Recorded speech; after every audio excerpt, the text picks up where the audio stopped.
যেই পরিবারের লোকটা হোক না কেন, ওরা হুজুর হোক, টুপিওয়ালা হোক আর দাড়িওয়ালা হোক না কেন, সেই লোকটা নামাজ পড়ে না, কোরআনের থিওরি, ওই লোকটা জান্নাতি নয়। ঠিক যা বলছে, কষ্ট হচ্ছে আপনাদের, আমি বুঝতে না আবার তো বড় রোগ, হক কথা তিতা লাগে, তবে আধুনিক চিকিৎসা বিজ্ঞান বলছেন তিতা ওষুধের কাজ হয় বেশি। আজকের মাহফিলে তাই আপনারা যারা আছেন, মনের আঙ্গিনায় সান্ত্বনা দিতে পারবেন রব্বুল আলামিন। আমি আমার বেদামাদি বন্ধুর পেছনে 1000 টাকা খরচ করেছি, আল্লাহ আমি আমার বেদামাদি ছেলের পেছনে খরচ করি, সবগুলো তো ব্যর্থ হয়ে গেল। আল্লাহ পাগল নামের মানুষকে একটা খাবার খাওয়াইলাম, পাগল নামের মানুষটাকে একটা পোশাক দিলাম, কাপড় দিলাম, আল্লাহ আমি জান্নাতে যাবো কিনা জানি না। আল্লাহ তবে দুনিয়ায় থাকতে আমি নির্ভেজাল একজন জান্নাতি মানুষের একটু সহযোগিতা করতে পেরেছি। সুবহানাল্লাহ বলা যায় না রে ভাই? তাহলে আমলটা করা যাবে? পাগল দেখতে খাওয়াবেন নাকি? এটা বদভ্যাস সমাবেশ, কারণ আপনার চেয়ে অনেক দামি।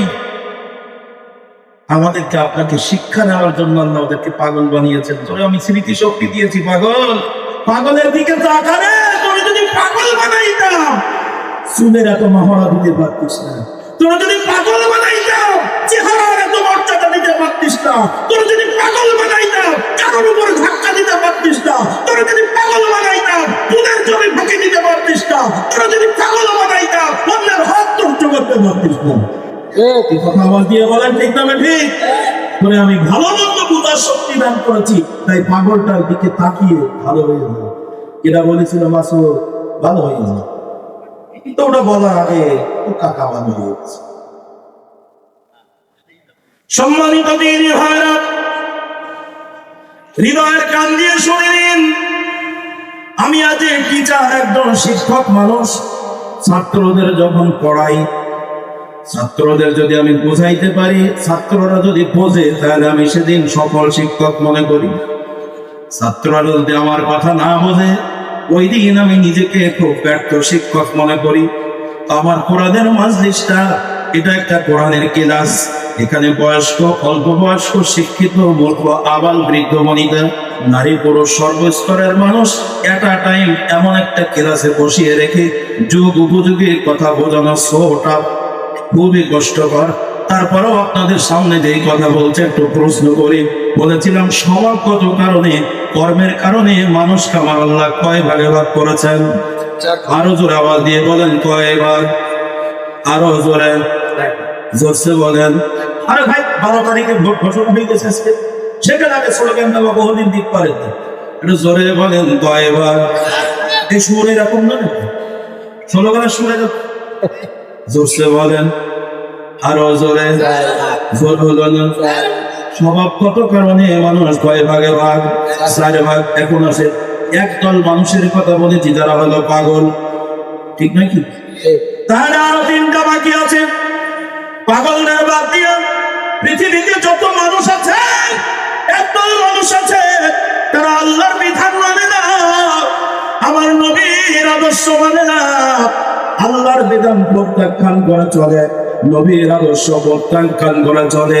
এই নাফরমান বেঈমান মানুষ যারা, আমার আল্লাহ কোরআনুল কারীমের ভিতরে তাদের নাম বলেছেন, ওরা হলো কাফির।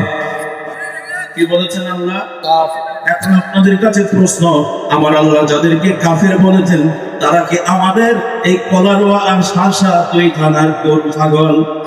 আরো জোরে বলেন, তারা কি মানুষ? আরো জোরে বলেন, এই তো কথা বেড়ে গেল। একটু আগে আপনারা বললেন আমরা মানুষ, কিছুক্ষণ পরে বললেন পাগলরাও মানুষ, আবার এখন বলছেন কাফেররাও মানুষ। আপনার কাছে আমার প্রশ্ন, কাফের মানুষ আর আপনি মানুষের মধ্যে পার্থক্য কোথায়? কাফের যেই নদীর মাছ খায়, আপনি একই নদীর মাছ খান। কাফের যেই বাজারে বাজার করে খায়, একই বাজারে আপনি বাজার করে খান। কারণ আমি জানি কাফের যেই অক্সিজেন গ্রহণ করে, আপনি ওই একই অক্সিজেন গ্রহণ করেন। আপনি যেই সূর্যের আলো গ্রহণ করেন, কাফের একই সূর্যের আলো গ্রহণ করে। তাহলে আপনি মানুষ আর কাফের পার্থক্য কোথায়? ওরা চেহারা দেখে বলা যাবে না, মাথার টুপি দেখে বলা যাবে না, মাথার পাগড়ি দেখে বলা যাবে না। একটু জোরে আওয়াজ দিয়ে বলেন ঠিক তবে ঠিক। কারণ আমি বলি অনেক সময় খুব কথা যুক্তিযুক্ত। দাঁড়িয়ে দেখলেই যদি তাকে মুসলমান বলা যেত, দাঁড়িয়ে রাখলে যদি জান্নাতি মানুষ হয়ে যেত, তাহলে তো রবীন্দ্রনাথ ঠাকুর এক নম্বর জান্নাতি মানুষ হয়ে যেত। কথা কেন?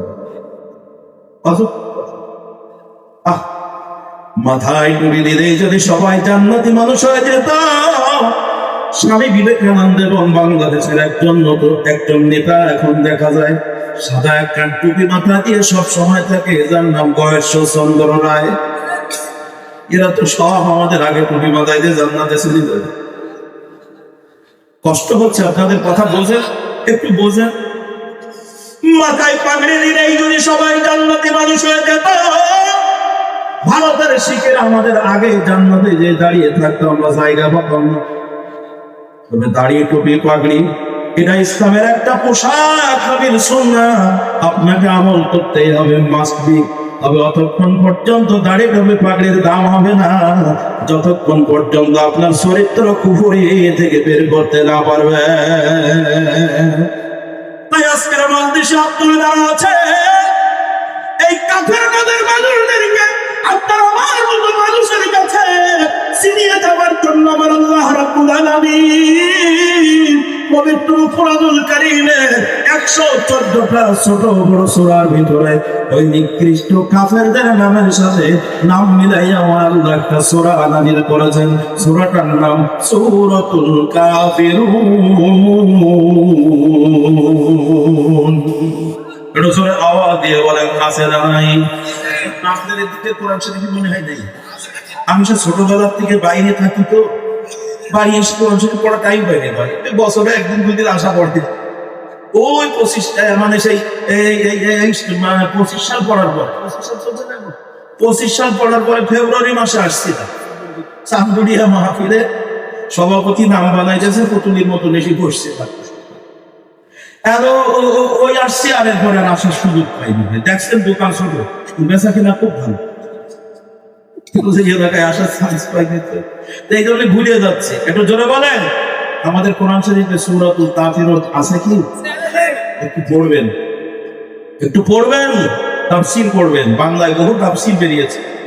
আপনি খবরের কাগজ পড়েন, ফেসবুকে কত কথা শোনেন, কত কিছু দেখেন, চোখ নষ্ট হয়ে যাচ্ছে। এই চোখ কোরআনের জন্য কতটুকু রাত জাগাইছে? একটু পড়বেন, রিড অ্যান্ড রিড। যতই পড়বেন আর পড়বেন, যতই পড়বেন ততই শিখবেন। বহু সার্টিফিকেট ওরা মানুষ দেখছি না পড়ার কারণে গরু, গাধা, কুকুর, শিয়ালের চরিত্রের চেয়ে খারাপ হয়ে গেছে। মানুষের ভিতরে দুটো বৃত্তি থাকে, এখানে অনেক শিক্ষিত মানুষ আছে। মানুষের ভিতরে দুটো বৃত্তি থাকে, একটা নাম হলো জ্ঞান বৃত্তি আর একটা হলো পশু বৃত্তি।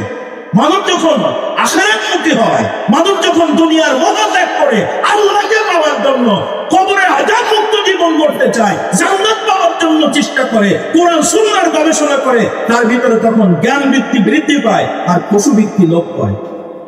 আর মানুষ যখন দুনিয়ার মোহে পড়ে যায়, জমি কেন্দ্র তো কেন্দ্র, গাড়ি বাড়ি বানাবো তো বানাবো, সম্পদের পরে সম্পদ। একটা মানুষ আপনার সাথে আসছে, তার টাকার দরকার, আপনার সম্পদ আছে, পকেটে হাত চায় না, আপনি এত কৃপণ, আপনার দানের হাত প্রশস্ত করেছেন। আল্লাহু আকবার, কারীমুম মিনাল জান্নাহ, বাঈদুম মিনান নার, বাঈদুম মিনাল জান্নাহ, কারীমুম মিনান নার। দানের হাতকে যেই লোকটা বাড়িয়ে দেয় না, তার জন্য জাহান্নাম নিকট আসে, জান্নাত দূরে চলে যায়। যেই লোকটা দানের হাত প্রশস্ত করে, আল্লাহু আকবার, রাসূল বলছেন তার জন্য জান্নাত কাছে আসে আর জাহান্নাম দূরে চলে যায়। সুবহানাল্লাহ। সম্মানিত দ্বীনী ভাইরা, একটু পড়বেন, কৃপণতা দূর করেন। কোরআনের তাফসীর কেনেন, বাংলা বেরিয়েছে, বাংলা পড়তে পারেন।